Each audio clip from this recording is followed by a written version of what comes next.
morning and welcome to the launch of the Metropol Ratings House, a product of Metropol Credit Reference Bureau. I'm Michael Oyer. We have seen a long journey in the credit information sharing industry, the legal changes that have taken place. There's a change in the population that is calling for better products. Technology has also improved, and of course, that has been responded to now with this first by Metropol Credit Reference Bureau.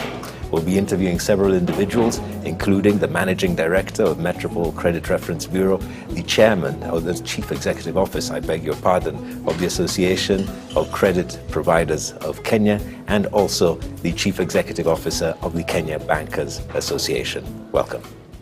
Good morning. We're here with Habil Olaka, who is the Chief Executive Officer of the Kenya Bankers Association, at the launch of the Metropol Ratings House.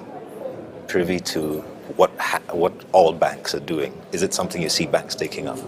Yeah, it sits in very well with the current initiative that we are having, where there is the pressure in terms of transparency in pricing. And the transparency in pricing, we see the new introduction of the KBRR as a factor that is loaded on.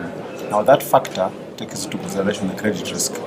Credit risk, with the score that has come up now, will assist banks to be able to price appropriately that credit risk. Because initially, without a number like what has already come out of the Metropol initiative, banks were not able to get the credit risk component of the K accurately. But now with this, they'll be able to differentiate between two borrowers with different risk profiles. If there was something that you think should be added or done to just make the offering even better, what would that be? I think the critical thing would be to make the score now comparable with other benchmarks, and that requires benchmarking this score with other known benchmarks. You know, you've got the GCR, you've got the Moody's, you've got the Standard & Poor, for which the scores are well known in terms of the classification. If we can have our scores benchmarked across to the others, so that when you have got a Q score, for example, it's comparable to a AAA rated entity on the Metropol, on the Moody's score, or double B score on the Standard & Poor score. If you have got that one-to-one mapping of the two, that will be a step forward in terms of being able to compare what we have as an output of the Metropol score with what is known by the public out there. All right. Thank you very much. Unless you have a final comment you want to make? I think this is a very good step that Metropol have taken. It's indeed what the credit market, not just banks, but the whole credit market has really been waiting for. And I think it's going to spread and support the uptake of credit access to the consumer. Excellent. Thank you so much. Thank you very much. Thank you. Habil Olaka, Chief Executive Officer, Kenya Bankers Association. Good afternoon. We're with Mr. Jared Gitenga, the interim CEO at the Association of Kenya Credit Providers. This is at the launch of the Metropol Ratings House. The products have been launched. What are the benefits that you see for the credit providers that you represent? Yeah, the credit providers really have been desperate to find what you'd call objective assessments of their customers. And it becomes even more critical for them now that government has put lenders kind of on the spot to justify every incremental interest rate above the KBRR. So I think this is an opportunity that lenders are going to find to attach a very specific risk to every borrower, and also it provides them an opportunity to justify providing a range of interest rates to their customers. So it gives them an opportunity to say, yes, they're very good customers, we can justify, not because we just like what they look like, but because we have looked at an objective, independent assessment, and this is the measure that we can use to attach a risk to them. As a body that brings together all credit providers, as you look at these products, what would you say can be done to improve either these products or to improve the offering to credit providers? Yeah, I think that many of the credit providers are going to have to understand the range, because it's not just one score. So one of the things that we have to do is have a clear sensitization to the credit providers to understand the full range, to determine which of the scores they're going to apply for what decision. The other thing is that if we are to make these scores accepted and widely used, we must assure the credit provider of the credibility of the score, the computation, the quality of data that goes in, and the factors that are used in determining that score. And therefore, the issue of broad breadth of the data becomes critical, because these scores are only as good as the breadth and depth of the data that is applied. Thank you very much, Jared Gatenga. Interim Chief Executive Officer, what does it take for them to make it permanent?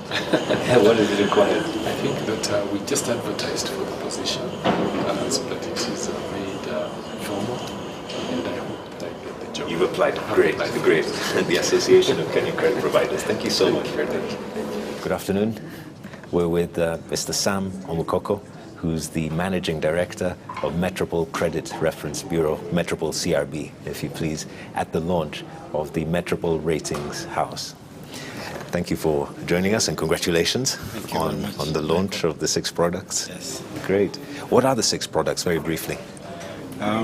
Basically, these 6 products are divided into credit scores that run onto the Credit Bureau database, and the ratings that we do as direct investigation to cover additional data that is not available on the Credit Bureau profile. What happens is that credit providers, and who include banks, microfinance institutions, SACCOs, and other trade credit providers, do send to us on a monthly basis information as pertaining to the credit accounts that customers have with them. That sometimes includes identity information and contact information. But so that then goes to the Bureau. Based on that information alone, we have been able to determine what you call a Bureau score. And a Bureau score is then divided between a business Bureau score and an individual Bureau score. So that forms the first set of products, purely based on information provided on the Credit Bureau. In addition to that, we have added 2 other related products, the Payment Performance Index, now called the PPI, and the Q score. And the Q score being the score that measures the quality of data that is available, quality and quantity of data that is available on the customer's profile.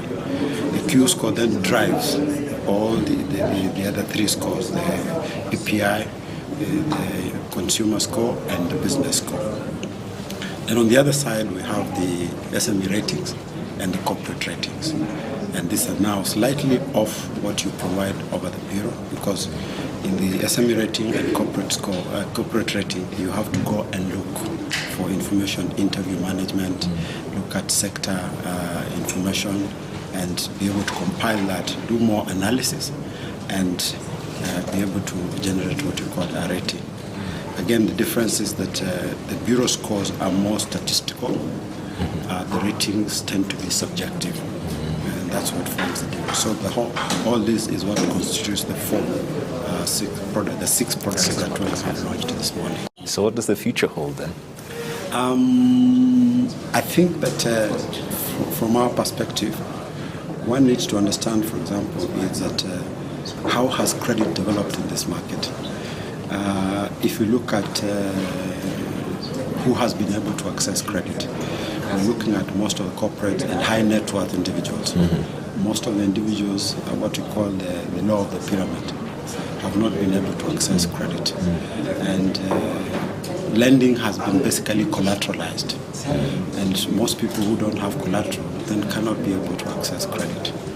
And we're looking at, if you look at the distribution of the general population, about 60% of our population is below the age of 35. And those guys don't own property. They don't have brick and mortar. They don't have And if you cannot allow that population to access credit, then how do you develop a country? So what we're saying is that this new collateral technology, which is now based on information that relates to one's credit performance, is what will now enable most of these people to access credit and then be able to drive the economy. So we would like that lending institutions also now start changing their attitudes, revise their way of analyzing credit risk, and embrace information as a major core component of analyzing risk. The other thing that will happen is that lenders have not been very proactive in developing new products, or products that can suit the population that is outside of the lending sector. But that was because, when your only basis is collateral, then you really... It's a limit. You are limited.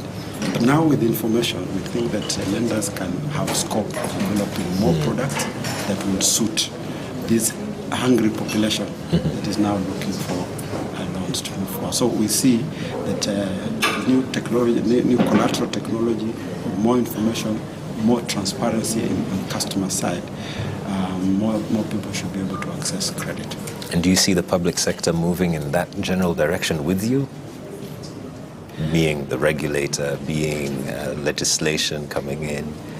I think at least on the side of the legislation, a lot now has been done. What remains is public awareness. Right. Literacy levels, at least financial literacy levels in these markets are still very low. Something must be done in that area. And also trying to improve the capability of the lenders, because they have to learn. This is now new. They need new skills, new knowledge.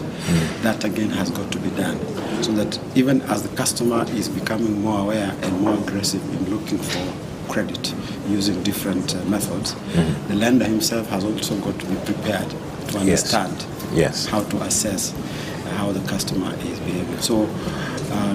And you're helping in that process? We are trying to help in that process, although in terms of providing knowledge and skills, we do provide training. Yes. So we can support the lender.